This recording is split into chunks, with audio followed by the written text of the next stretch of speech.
ఎలా అండి? Welcome to Preeti channel. ఎలా ఉన్నారు? ఈరోజు నేను మన ఛానల్‌లో చూపించబోయే రెసిపీ రైస్ మిగిలిపోయిందని ఏం వరీ అవ్వాల్సిన పని లేదండి. చక్కగా టేస్టీగా కడుపు నిండా హాయిగా ఇంకొక రెసిపీ చేసుకుందాం. అదే మిగిలిన రైస్ తోటి.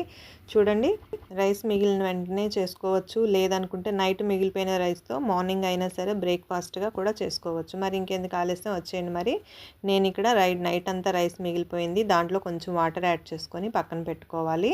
మార్నింగ్ ఈ రైస్లో వాటర్ అంతా కూడా తీసేసుకొని మిక్సీ జార్లోకి వేసుకొని కొంచెం ఫ్రెష్ వాటర్ యాడ్ చేసుకొని మిక్సీ పట్టుకోవాలి. చూడండి, ఇట్లా ఇడ్లీ పిండికి మళ్ళీ చాలా సాఫ్ట్గా వస్తుంది. పిండి అంతా కూడా గిన్నెలోకి తీసేసుకోవాలి. ఇందులో కట్ చేసిన ఉల్లిపాయ ఒకటి చిన్నగా ముక్కలుగా కట్ చేసుకోవాలి. 2 పచ్చిమిర్చిని కూడా ఇట్లా స్లైసెస్ కింద కట్ చేసుకోవాలి. ఒక చిన్న సైజు టమాటా లేదంటే సగం టమాటా వేసుకోండి. ఒక క్యారెట్ను ఇలా సన్నగా తురుముకోవాలి. మీరు కావాలి అంటే ఉల్లిపాయ పచ్చిమిర్చి కొంచెం ఎక్కువ యాడ్ చేసుకోవచ్చు. నేను ఫ్లేవర్ తెలియడం కోసం తక్కువే యాడ్ చేశాను.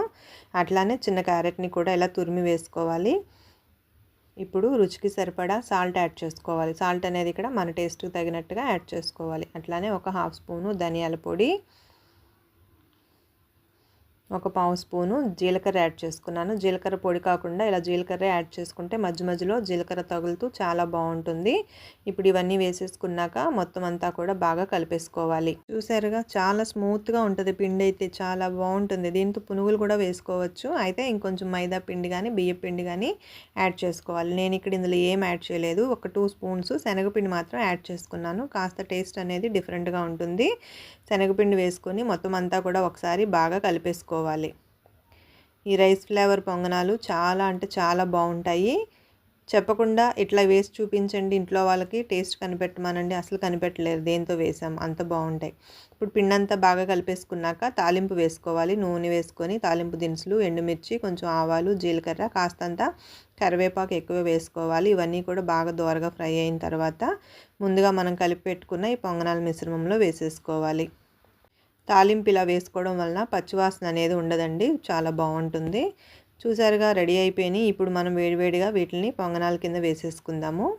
పొంగనాల దాంట్లో కొంచెం ఆయిల్ అనేది యాడ్ చేసుకొని ఒక 1/2 స్పూన్ అంతా ఆయిల్ కింద వేసుకోవాలి గుంతల్లో. తర్వాత మనం తీసుకున్న ఈ కన్సిస్టెన్సీని మొత్తం అంతా కూడా ఇట్లా స్పూన్తో కానీ చేత్తో కానీ వేసేసుకోవాలి. మొత్తం అన్నీ కూడా ఫిల్ చేసుకున్నాక మూత పెట్టేసి ఒక 4 మినిట్స్ లేదా 5 మినిట్స్ చిన్న మంట మీద కుక్ చేసుకున్నామంటే చక్కగా లోపల వరకు కుక్ అవుతుంది.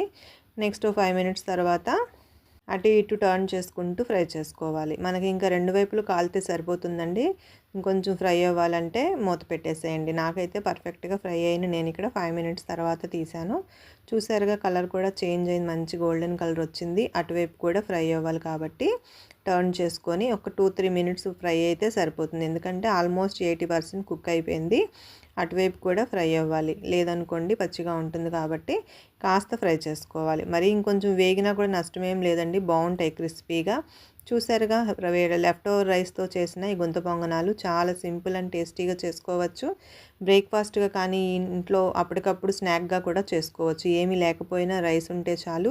నేను నా ఛానల్లో మిగిలిపోయిన రైస్తో మంచూరియా రెసిపీ చేసి చూపించాను. ఒకసారి ట్రై చేయండి. ఛానల్లోకి వెళ్ళి మా అమ్మాయి అయితే పద్దాక మంచూరియా అమ్మ, రైస్ ఉంటే మంచూరియా చేయి అని అడుగుతుంది. ఏమి లేకపోయినా పర్వాలేదు, మొత్తం రైస్తో కూడా మనము చాలా సింపుల్గా మంచి స్నాక్స్, బ్రేక్ఫాస్ట్ రెసిపీస్ని చేసుకోవచ్చు. మిగిలిన పిండంతా కూడా సేమ్ ఇదే కన్సిస్టెన్సీతో ఇట్లానే పొంగనాల కింద వేసేసుకొని ఫ్రై చేసుకొని వేడివేడిగా ఇంట్లో ఫ్యామిలీ మెంబర్స్కి చక్కగా సర్వ్ చేసేయండి.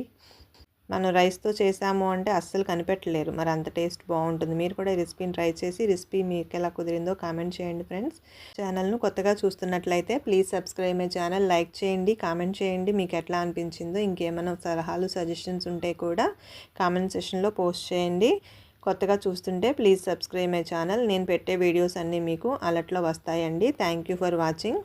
మీ ఫ్రెండ్స్కి, రిలేటివ్స్కి కూడా షేర్ చేయండి, లైక్ చేయండి. లైక్ చేసేటప్పుడు మీకు అక్కడ హైప్ అనేది వస్తుందండి. కొంచెం హైప్ పాయింట్స్ కూడా ఇవ్వండి ఫ్రెండ్స్. దానివల్ల ఇంకొంతమందికి వీడియో ఫార్వర్డ్ అవుతుంది. చూసారుగా, రైస్ తినడానికి పేచీ పెడుతున్న పిల్లలకు కానీ మిగిలిన రైస్ ఉంటే కానీ ఇట్లా చక్కగా చేసేయండి. మీకు ఎలా అనిపించిందో తప్పనిసరిగా కామెంట్ చేయండి, లైక్ చేయండి. Thank you for watching. Thank you.